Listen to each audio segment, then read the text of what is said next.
আসসালামু আলাইকুম ওয়া রাহমাতুল্লাহ। আলহামদুলিল্লাহি রাব্বিল আলামিন ওয়াসসালাতু ওয়াসসালামু আলা সাইয়্যিদিল আমবিয়াই ওয়াল মুরসালিন ওয়া আলা আলিহি ওয়া আসহাবিহি আজমাইন।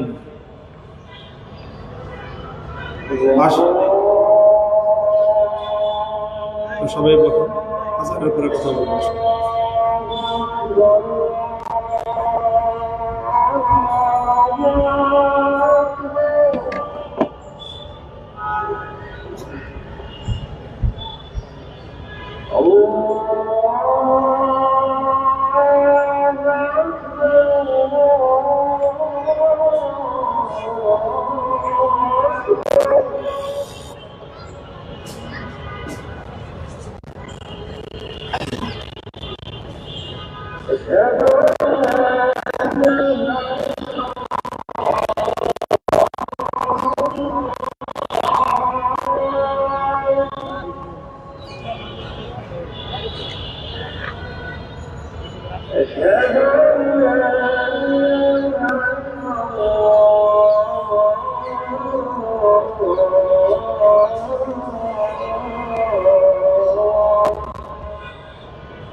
اللهم صل على محمد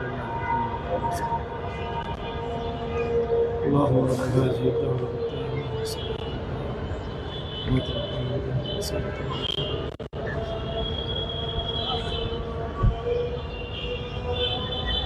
সম্মানিত উপস্থিতি, আসন্ন ত্রয়োদশ জাতীয় সংসদ নির্বাচন আজ বাংলাদেশের এক ঐতিহাসিক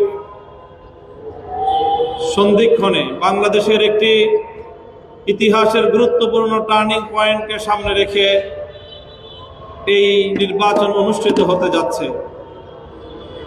আমরা জানি এই নির্বাচন শুধুমাত্র সংসদ নির্বাচন নয়, সংসদ নির্বাচনের পাশাপাশি জুলাই সনদের আইনি ভিত্তি প্রতিষ্ঠা করার লক্ষ্যে গণভোট অনুষ্ঠিত হচ্ছে।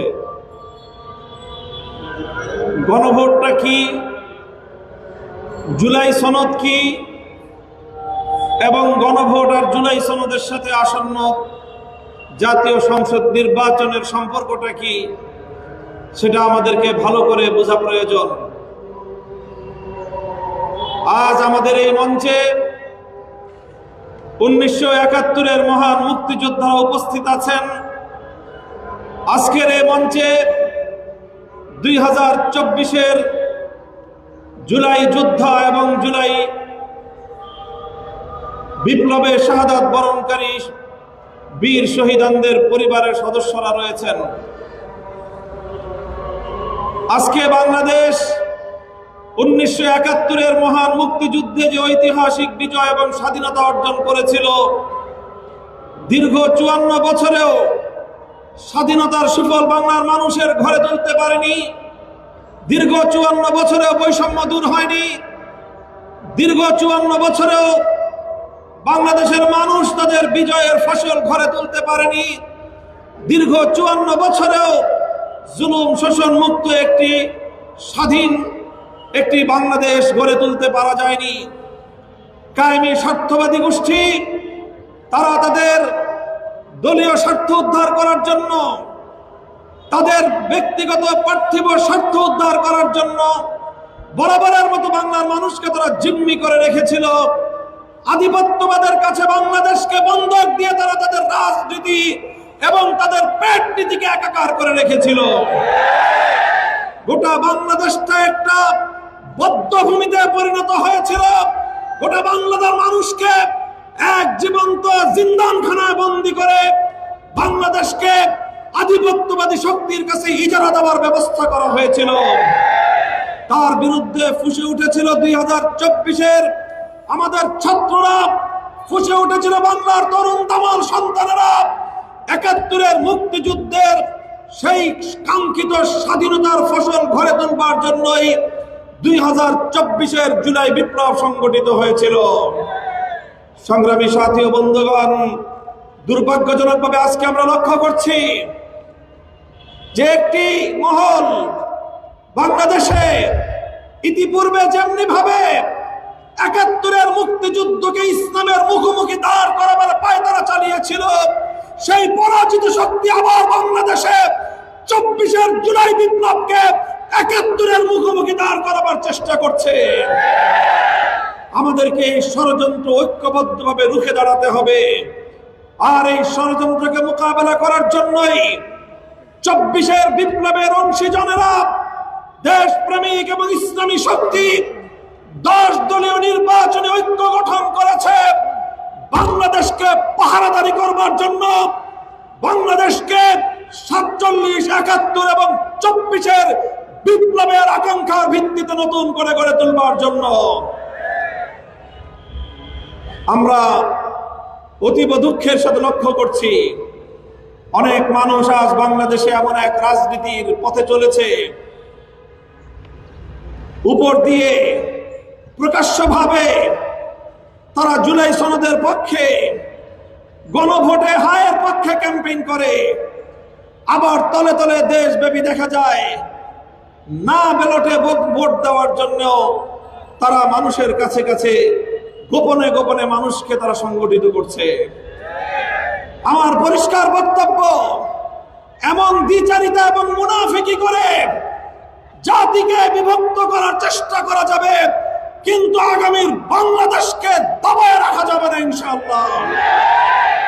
সৎ সাহস থাকলে মুখে বলেন, যেটা পেটে আছে সেটা মুখে বলবেন, যেটা গোপনে বলেন সেটা প্রকাশ্যে বলবেন। মুনাফিকি ভাওতাবাজির রাজনীতির মধ্য দিয়ে জাতির কাঙ্ক্ষিত মুক্তি অর্জন করা সম্ভব নয়। সংগ্রামী সাথী ও বন্ধুগণ, ত্রয়োদশ জাতীয় সংসদ নির্বাচনের তফসিল ঘোষণার পর বিভিন্ন পর্যায়ক্রম অতিক্রম করে আজ 22শে জানুয়ারি আনুষ্ঠানিকভাবে নির্বাচনী প্রচারণার শুরু হতে যাচ্ছে। আমরা বাংলাদেশের ঢাকার অন্যতম গুরুত্বপূর্ণ একটি জায়গা মোহাম্মদপুর, আদাবর এবং শেরেবাংলা নগর নিয়ে গঠিত ঢাকা 13 আসন থেকে 10 দলীয় নির্বাচনী ঐক্যবদ্ধ ফোরাম থেকে বাংলাদেশ খেলাফত মজলিসের মনোনয়নে মেহনতি মানুষের প্রতীক, গরিব দুঃখী মেহনতি মানুষের আস্থার বাহন, বাংলাদেশের প্রতিটি গ্রামাঞ্চল থেকে শহরাঞ্চল পর্যন্ত প্রতিটি মানুষের চলাচলের সর্বশেষ আস্থার বাহন রিকশা প্রতীক নিয়ে আমি আপনাদের ভাই মোহাম্মদপুরের মাটি ও মানুষের 40 বছরের অভিযাত্রী, 40 বছরের সহযাত্রী মোহাম্মদপুর, আদাবর এবং ঢাকা 13-কে সন্ত্রাস, জুলুমবাজ, চাঁদাবাজ, মাদকের চোরাকারবারীদের হাত থেকে মুক্ত করবার এক অদম্য স্লোগান নিয়ে জিহাদের ময়দানে অবতীর্ণ হওয়ার জন্য ভোট যুদ্ধে নেমেছি। ইনশাআল্লাহ এই মোহাম্মদপুর, ঢাকা 13-কে চাঁদাবাজ মুক্ত করে ছাড়ব, আধিপত্যবাদ মুক্ত করে ছাড়ব, সন্ত্রাস এবং চাঁদাবাজ মুক্ত করে ছাড়ব ইনশাআল্লাহ। তাই রিকশা প্রতীক নিয়ে নির্বাচনী প্রচারণার সূচনা লগ্নে আজ আমরা এই শহীদ পার্ক মাঠে আয়োজন করেছি। এখানে আমরা 71-এর মহান মুক্তিযুদ্ধের বীর শহীদানদেরকে সম্মাননা জানিয়েছি। তাদের আশীর্বাদ নিয়ে আমরা আমাদের নির্বাচনী প্রচারণা শুরু করার জন্য এখানে একত্রিত হয়েছি। 2024-এর জুলাই বিপ্লবে শাহাদাত বরণকারী বীর শহীদানদের অভিভাবকদেরকে আমরা দোয়া নেওয়ার জন্য ডেকেছি, আমন্ত্রণ জানিয়েছি। জুলাইয়ে পঙ্গুত্ব বরণকারী, বিভিন্নভাবে আহত জুলাই বীর যোদ্ধাদেরকে আমরা এখানে সম্মানিত করেছি, তাদেরকে ডেকেছি, তাদেরকে আহ্বান জানিয়েছি, আমন্ত্রণ জানিয়েছি।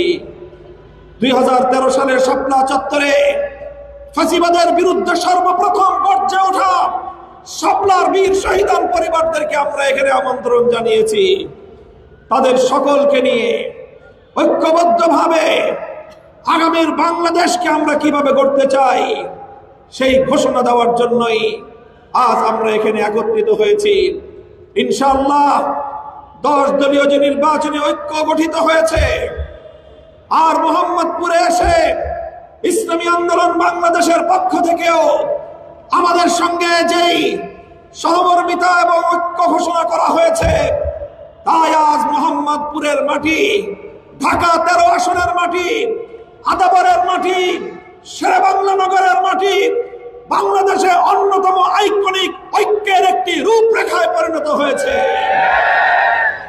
কাজেই এখানে সকল মুসলমানদের ঐক্য, নিপীড়িত মানুষের ঐক্য, সত্যকামীদের ঐক্য, ন্যায় এবং ইনসাফ প্রতিষ্ঠায় আত্মপ্রত্যয়ীদের ঐক্য প্রতিষ্ঠিত হয়েছে ঢাকা 13 আসনে।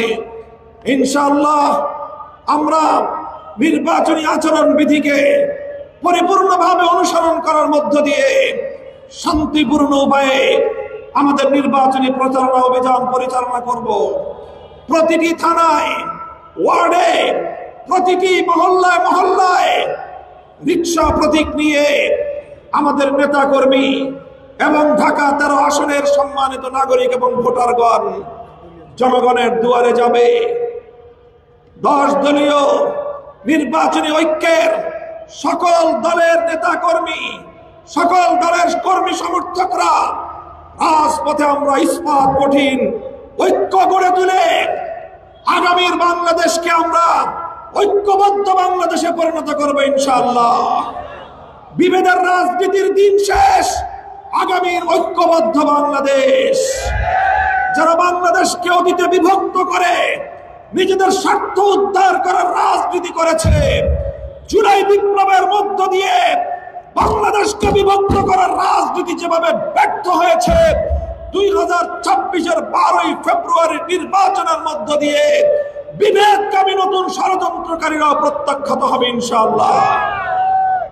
আমি আমার আজকের এই নির্বাচনী কার্যক্রমের আনুষ্ঠানিক প্রচার অভিযান উদ্বোধনের জন্য 10 দলের সকল নেতৃবৃন্দ, 71-এর মহান মুক্তিযুদ্ধের বীর মুক্তিযোদ্ধা, 24-এর জুলাই যোদ্ধা, শহীদ পরিবারের সম্মানিত সদস্য সকলকে আমি মঞ্চে আমার পাশে আমন্ত্রণ জানিয়েছি। তারা সকলে মঞ্চে এসে আমাদের সাথে সম্মিলিত হয়েছেন। তাদের সম্মিলিত সকলের সহযোগিতা নিয়ে, সকলের দোয়া সমর্থন নিয়ে এবং তাদের আশীর্বাদ নিয়ে নির্বাচনী প্রচারণা অভিযানের কার্যক্রম শুরু করতে যাচ্ছি। ইনশাআল্লাহ আপনারা সকলেই যার যার জায়গা থেকে আমাদেরকে সহযোগিতা করার উদাত্ত আহ্বান জানাচ্ছি। মনে রাখবেন, আমাদের প্রধান শক্তি হলো সত্যবাদিতা, আমাদের প্রধান শক্তি হলো আমাদের নীতি নৈতিকতা। আমরা উপরে একটা বলবো, ভিতরে আরেকটা করব। মুনাফিকের চরিত্র নিয়ে রাজনীতিতে কার্যকলাপ পরিচালনা করব না ইনশাআল্লাহ। যেটা করতে পারবো সেটাই বলবো, যেটা বলবো জীবন দিয়ে হলো সেটা বাস্তবায়ন করে ছাড়বো ইনশাআল্লাহ। আসসালামু আলাইকুম ওয়া রাহমাতুল্লাহ। আকরাম ভাই আসছে,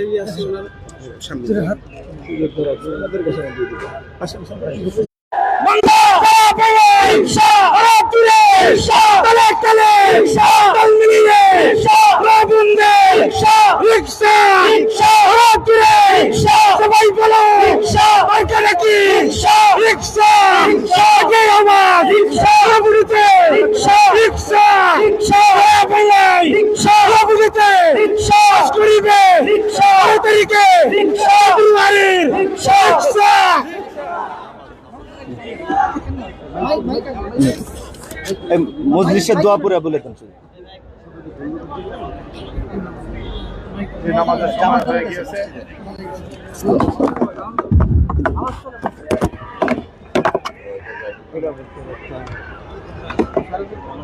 নামাজের সময় হয়ে গিয়েছে। আমরা এখন দোয়ার মাধ্যমে আমাদের আজকের এই সমাবেশের সমাপ্তি ঘোষণা করছি। সুবহানাল্লাহ।